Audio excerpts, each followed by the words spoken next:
Hello everyone, welcome back to my channel. और आज का वीडियो भी होने वाला है एक रिव्यू वीडियो, यानी कि आज एक वेब सीरीज़ का मैं रिव्यू करने जा रही हूँ जो कि नेटफ्लिक्स पर लास्ट वीक ही रिलीज़ हुई थी। मैं थोड़ा सा लेट हो गई इसको रिव्यू करने में, लेकिन फिर भी मैंने इसको आज ही ख़त्म किया है और मुझे इसके बारे में बात करनी थी। मुझे बोलना था, मेरा मन था कि मैं एक वीडियो ज़रूर बनाऊँ, तो इसलिए मैं सोचा कि ठीक है, मैं बना लेती हूँ वीडियो। और मैंने कोई स्क्रिप्ट नहीं लिखी है, जस्ट मेरे मन में अभी जो भी अभी करंट फीलिंग है मेरे अंदर, मैं बस वो शेयर कर लूँगी आप लोग के साथ में। और ये जिन्होंने भी ये सीरीज़ देखा है ना, मैं बात कर रही हूँ मॉन्स्टर सीरीज़ की। मैं बता दूँ आपको, मॉन्स्टर कोई हॉरर या मॉन्स्टर या राक्षस वाला कोई शो नहीं है। जिन्होंने देखा होगा उनको आइडिया है कि मैं किस बारे में बात कर रही हूँ। मैं अभी आऊँगी उस टॉपिक पे। तो मॉन्स्टर एक ऐसा वेब सीरीज़ है कि जब आप इसको देख लेते हो ना, इतना ईज़िली आप अपने दिमाग से फ्लश आउट नहीं कर सकते हो, टाइम लगता है जाने में। आज का जो वेब सीरीज़ है उसका नाम है मॉन्स्टर। ये एक मॉन्स्टर सीरीज़ है एक्चुअली। इसका पहला जो स्टोरी आया था वो था जेफरी डामर के ऊपर में। वो भी जब मैंने देखा तो शायद मेरे दिमाग पर इतना ज़्यादा उसका असर हुआ था कि मैंने 10 से 15 दिन तक वो मेरे दिमाग से निकल नहीं पा रहा था। मैं उसी बारे में सोचती रहती थी। और ये भी कुछ वैसा ही स्ट्रॉन्ग, बहुत ज़्यादा स्ट्रॉन्ग एक शो है। इसमें एरिक और लायल मेनांडेज़ के बारे में की स्टोरी है। और ये जो मॉन्स्टर सीरीज़ है, अभी तक तो इसमें 2 कहानियाँ आई हैं, ये दूसरी कहानी है और दोनों के दोनों ट्रू क्राइम के ऊपर में है, यानी कि ये घटना ऑलरेडी घटी हुई है और उसके ऊपर ये सीरीज़ बना है। और इसमें इन्होंने शो मेकर ने ना बहुत ज़्यादा कोशिश किया है कि एकदम एग्ज़ैक्ट जो चीज़ें हुई हैं, शायद ही कोई छोटी-मोटी पॉइंट्स जो हैं वो अलग होगा, ज़्यादा से ज़्यादा रियल रखने की कोशिश किया है। तो मैंने जब ये देख लिया, उसके बाद मैंने कोर्ट के जो रियल सीन्स थे वो सब भी जाके मैंने देखा, जो टेस्टिमोनीज़ वगैरह हैं, पड़े हुए हैं यूट्यूब पे, मैंने वो भी देखा। Word to word show maker ने, इवन उनके कपड़ों का स्टाइल, ये जो घटना है ये 1989 का है। उस टाइम के पहनावे अलग होते थे, उस टाइम का बहुत चीज़ें अलग होती थी जिसको ना शो मेकर ने एकदम एग्ज़ैक्ट डालने की कोशिश की है। तो इवन जो आप एक्टर्स को देखते हो और जो रियल में एरिक और लायल है, इतना ज़्यादा सिमिलर दोनों लगते हैं। इस तरह से रेडी किया है कि बिल्कुल वो वही लगते हैं। चलिए, इतना डिटेल में नहीं बोलूँगी, नहीं तो क्या होगा ना कि बहुत ज़्यादा लंबा वीडियो हो जाएगा। तो ये जो स्टोरी है वो है लायल और एरिक और लायल मेनांडीज़ की। ये दोनों सगे भाई हैं और एक करोड़पति फैमिली से बिलॉन्ग करते हैं। करोड़पति फैमिली भी आप ऐसा सोचो कि अमेरिका के बेवर्ली हिल्स में रहते थे ये लोग, इनकी फैमिली। तो किस लेवल के थे, लेकिन किस लेवल के अमीर फैमिली थी इनकी, आप गेस कर सकते हो।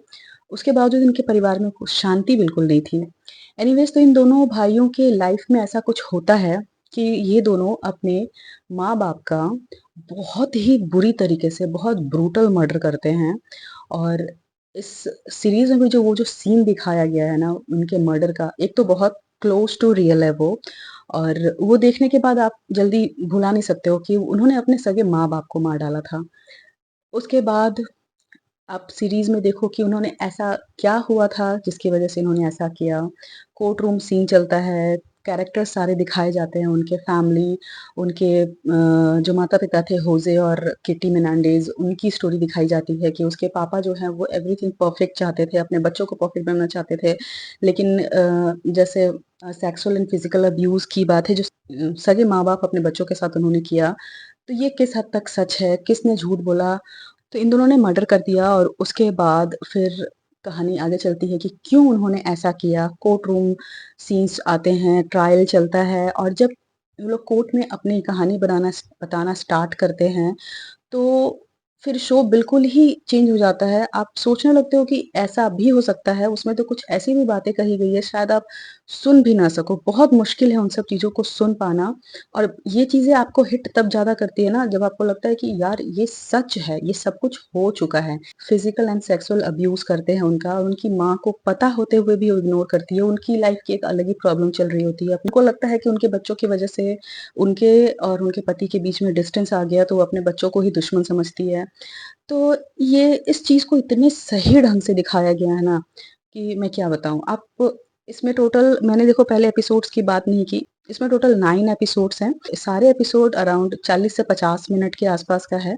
इसका मतलब काफ़ी लंबा शो है, लेकिन उसके बावजूद जब आप स्टार्ट करते हो इसको देखना तो आप देखते ही चले जाते हो। लेकिन मैं आपको एक सजेस्ट करूँगी कि आप इसको एक बार में बैठ कर के बिंज वॉच नहीं करना। बहुत ज़्यादा इफ़ेक्ट करता है इस तरह की चीज़ें अब दिमाग पर।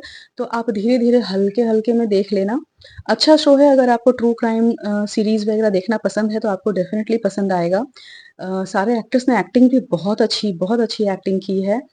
इतना ज़्यादा रियल फ़ील होता है कि क्या ही बोल बहुत ज़्यादा रियल फ़ील होता है इनको देखकर। तो ओवरऑल अगर मैं सीरीज़ की बात करूँ तो मुझे सीरीज़ तो काफ़ी ज़्यादा अच्छी लगी, काफ़ी ज़्यादा आपको टच करती है, आपको फ़ील कराती है। आप जैसे ही शो खत्म होता है, अगर आप इस क्राइम के बारे में पहले से नहीं जानते थे, तो आप जाके गूगल करते हो, जानने की कोशिश करते हो। क्योंकि इसमें एंड में भी ये तो कुछ चीज़ें आपके ऊपर ही छोड़ दी जाती है, आप खुद भी समझो, और रिवील भी होती हैं बहुत सारी चीज़ें कि एक्चुअल मॉन्स्टर्स कौन थे? वो दोनों भाई-बहन या उनके माता-पिता या कोई और थर्ड एलिमेंट कुछ और था।